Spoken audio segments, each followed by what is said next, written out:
అహంకారంతో ఎదురు లేదనుకున్న బీఆర్ఎస్ కు పోటీ చేసేందుకు అభ్యర్థులు లేక విలవిల్లాడుతోందని విమర్శించారు సిపిఐ ఎమ్మెల్యే కూనంనేని సాంబశివరావు. రానున్న రోజుల్లో బీఆర్ఎస్ ను మూసేయడం ఖాయమన్నారు ఎమ్మెల్యే సాంబశివరావు. వచ్చే పార్లమెంట్ ఎలక్షన్స్ లో 1-2 చోట్ల బీఆర్ఎస్ సీట్లు గెలవడమే కష్టమన్న కూనంనేని పార్టీ పేకమేడల్లా కూలిపోవడానికి సిద్ధంగా ఉందన్నారు. రంగారెడ్డి జిల్లా స్థాయి పార్టీ శిక్షణ తరగతులకు ఎమ్మెల్యే కూనంనేని చీఫ్ గెస్ట్ గా హాజరయ్యారు.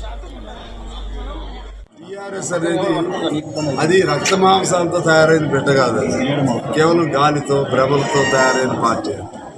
ఆ టీఆర్ఎస్ని మనం చూసాం, కేవలం సెంటిమెంట్ మీద బతకాలని, రెండోసారి దౌర్జన్యం మీద బతకాలని, లేకపోతే బెదిరింపుల మీద బతకాలని, అరెస్టుల మీద బతకాలని ఈ పద్ధతుల్లో వాళ్ళు చేశారు.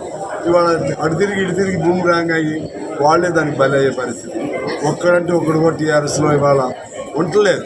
మనం ఆశ్చర్యం ఏంటంటే మన ఆర్మూరు ప్రాంతంలో రమేష్ అనే ఆయన వాళ్ళు వెనక లాక్కాడుతున్నారు, వీళ్ళే ముందుకు లాక్కొస్తున్నారు. ఎందుకంటే అపహాస్యమైనటువంటి ఇంతమంది ఎంతకంటే బలహీనమైన స్థితి ఏ పార్టీ కూడా రాకూడదు. నాకు తెలిసి టీఆర్ఎస్ 1-2 పార్లమెంట్ స్థానాలు కూడా గెలవటం కష్టమే. అంతకుముందు పోటీ చేస్తా ఉన్నవాళ్ళు కూడా వాళ్ళు పారిపోతున్నారు. వాళ్ళని ఎంత నిలబెట్టినా నిలబడట్లేదు. అంటే కారణం ఏంటంటే వాళ్ళకి సంస్థాగత బలం లేదు, నైతిక బలం లేదు, అదేవిధంగా సైద్ధాంతిక బలం లేదు. కేవలం బెదిరింపుల ద్వారా ఇంతకాలం నిలబెట్టుకున్నారు. ఇప్పుడు ఆ బెదిరింపులకి వాళ్ళే బలైపోతున్నారు. కాబట్టి టీఆర్ఎస్